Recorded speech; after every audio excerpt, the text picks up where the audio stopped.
and welcome to the CNBC TV18 special, the mutual fund debate. The fallout of the IL&FS and SL Group crises still continues to be felt. In the latest, some fixed maturity plans by Kotak Mutual Fund have returned lower than expected money to their investors on maturity. This owing to their exposure to some companies from the IL&FS and SL groups.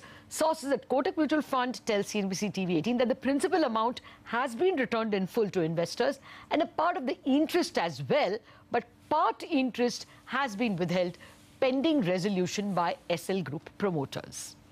Well, this problem that we're seeing is not something that's unique to Kotak Mutual Fund. At an industry level, FMPs have an exposure of about 1,700 crore rupees to the SL Group. The other fund houses will also likely have very few options. It's just that Kotak Mutual Fund was amongst the first that was due for redemption. But this event has raised several important questions, which we are hoping to tackle during the course of the next half hour and invite asset management companies to also respond to these questions at the earliest. The first and foremost, was it known on January 26th meeting of mutual funds with SL Group promoters that maturing FMPs will meet this fate? If yes, shouldn't this have been communicated to investors, and should the fund have waited till the end of the maturity of the product itself? Second question that we're asking is, has the loan against shares by the SL Group been valued at zero since it defaulted on maturity, or have AMCs extended the maturity now to the 30th of September, which is the resolution date, and will SEBI allow maturity of an underlying to be extended beyond the maturity of the FMP? And thirdly, the question is, how have all asset management companies valued all the SL Group loans against shares in the rest of their funds? Any danger that future FMPs may not be able to return even the principal? Brickworks still values Edison Utility Works and Conti Infra Power, which are both secured by Z Entertainment equity shares, and they are part of the Kotak FMP, at a rating of A. Given the recent news, should AMCs rely purely on this external rating? And why is more due diligence not being done at the AMC level? And finally, of course, if the maturity date of this fixed maturity product is not being respected, what is the difference between an FMP and, say, a credit risk fund? And therefore, what is the future of this FMP product itself? Well, these are some of the technical issues. I have some very, very lay issues as well, whether investors will run away from this product. Joining us to answer all these questions are Manoj Nagpal, Managing Director and CEO, Outlook Asia Capital; Dhirendra Kumar, CEO, Value Research, of course, the most well-known face in mutual fund sector; Sandesh Kirkire, who formerly worked at a leading mutual fund and is currently professor at JBIMS; and Sandeep Parekh, founder of Finsec Law Advisors and former executive director at SEBI. Gentlemen, thank you very much for joining me. Well, first up, Mr. Sandesh Kirkire, since you are, been there, done that, was it right for an FMP to invest in a loan against share? Because liquefying the underlying is a little difficult. Should it have been a part of FMP in the first place, where you have given a commitment to return money on a fixed date? Okay, from a mutual fund perspective, what's an open-ended fund? Open-ended fund has three investors. Somebody is coming in, somebody is going, and somebody is sitting in the fund. So from a fund manager perspective, the fairness is reflected in the fairness of the NAV. So you have to have a realizable NAV, and if that NAV is realizable, you are fair to all these three classes of investors. In a fixed maturity plan, you don't have these three kinds of investors. There's only one investor who stays with you till the long. So if at all you want to take any kind of a credit risk, my view is that it should be always taken in a fixed maturity plan, because the inflows and outflows will never impact somebody who is staying back in the fund. So you mean it's a fair product for a... So from a credit risk, if you want to take a credit risk, I am of the view, I have been a fund manager myself, I think you have to do your own due diligence, you have to depend upon an external credit rating agency, and you need to have your own credit risk assessment, but it's better that it's part of a close-ended product.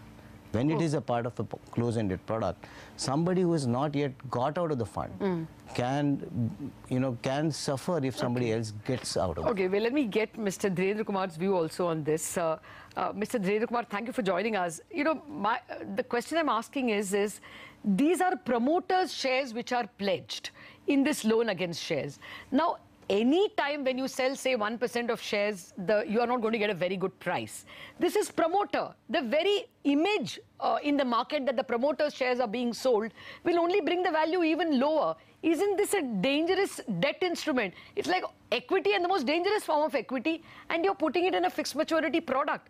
Isn't it wrong by definition?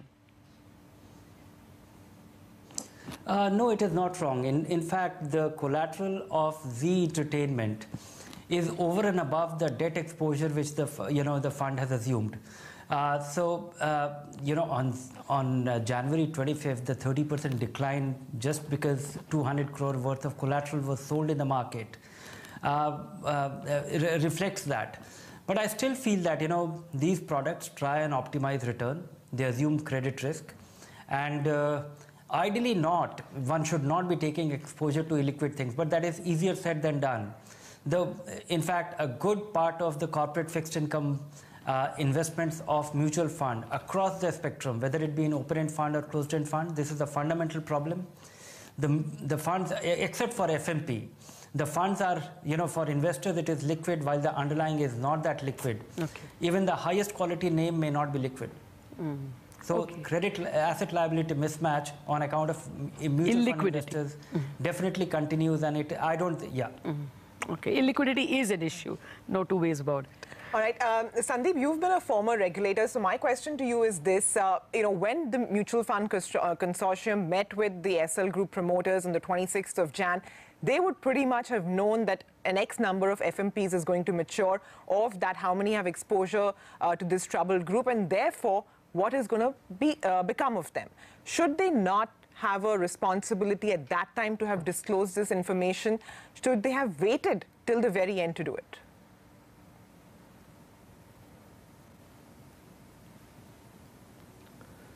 Hi. Yeah. So I think to start the conversation, I'd like to say we are all geniuses in hindsight. Yeah, and I think the way we've seen 4 or 5 very large episodes which have played out, IL&FS, Z, DFHL, RCOM, to name just a few. And clearly, many of them have defaulted, many of them have kind of tried to defer their payments, etc.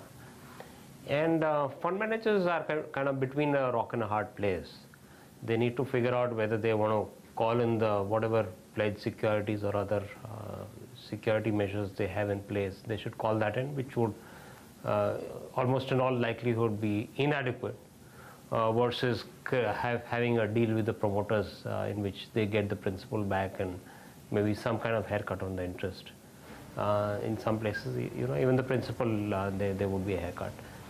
So my kind of 2 bits on this whole controversy is I think fund managers have taken a conscious call. It's kind of good to come with conspiracy theories, but at the same time, it's the fund manager's interest is to return the money and return as much of the interest as possible. Given this, I think broadly, I don't see any conspiracy theory in play. I think that fund managers have acted in the best interest of the unit holders, and certainly if had they known what was going to come out of these 4 companies 2 years back, they would not have invested in them. If you look at any show on any major news channel, you'll see 2-3 years back, nobody had an inkling that any of these 4 entities were going to win. Okay, well, leave alone the fund manager. No, Sandeep, I want to take issue if we had all the wisdom in the world, certainly we could have. No, Sandeep, I want to take issue with some of the phrases you're using. Genius is on hindsight. I'm honestly telling you, as an investor, and by law I can't invest in shares, I only invest in mutual funds. I do that because I am not a genius. I believe that the fund manager knows much more than me. So I am trusting his genius and he's getting paid for it. So he jolly well should have more knowledge than I have. And secondly, I'm not giving any conspiracy theory. My simple, and I think that's Sumaira's point. Her point is that it is possible that a person has put in a lot of money because you wanted to mature in April, because you want to pay capitation fee for your son's or your daughter's engineering seat, which will, you have to make that payment in May or June. So you would have timed it that way.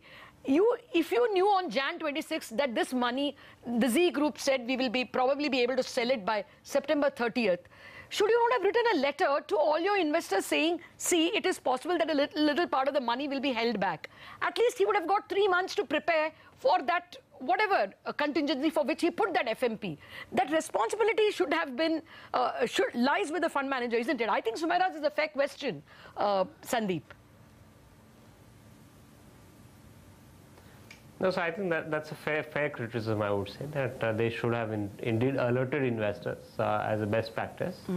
That, that there may be an issue with your FMP and that we had kind of, again, FMPs, as you know, don't guarantee returns. They only give indicative returns based on past performance. And they are, the difference between FMPs and GSEC investment is obviously that in GSECs you get, you assured that you're going to get your principal and your interest, whereas in a market product there is a likelihood that at least a small part of it may default and therefore you may not get what you've been promised. But yes, I think a best practice, I absolutely agree with you that they should have kind of come out with a statement that they have come to this standstill kind of agreement with the promoters, and there is a chance of either default from this group, or there's a chance that you may get your money after 6 months or 8 months. So I think that's a fair criticism. Okay, and I'll tell you why, because we're now hearing that, perhaps these kind of agreements are becoming more commonplace, but, we'll not get into that right now. The question is that, mutual funds are basically nominee or nominal owners, right, of that money. The money is still the investors, they're managers of that money. Dhirendra, I know you had a point to make, but let me just invite Manoj before that into this debate. Manoj, as of now, it's just 3 FMPs, right, which have matured. There are about, roughly 50 more which are due to come. Sure. Is there a danger now that even the principal itself could be in question? Well, most of the FMPs, have been taking an exposure in this kind of securities between 10 to 20%. So the amount of money that is risk is 20% of the current assets that's there.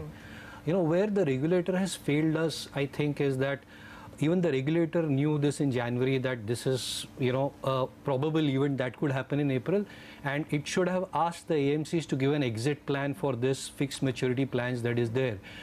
Or even the trustees who are the first level regulator, in a mutual fund scenario. So either the trustees or the SEBI. Currently, SEBI is taking a very hands-off approach to this entire issue by turning a blind eye as if this problem doesn't exist.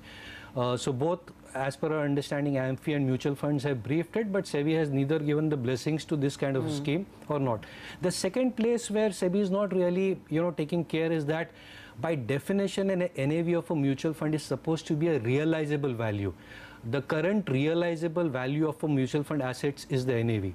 What most of the mutual funds are right now doing is that the NAV that is there, they are not marking the security down to 0. They are rolling over the security to the 30th September. In effect, they are saying there is no drop in the NAV of my scheme. This is a realizable asset. It's just that it is not realizable today. That is antithesis of a definition of NAV. NAV is realizable value today, not after 6 months, 1 year.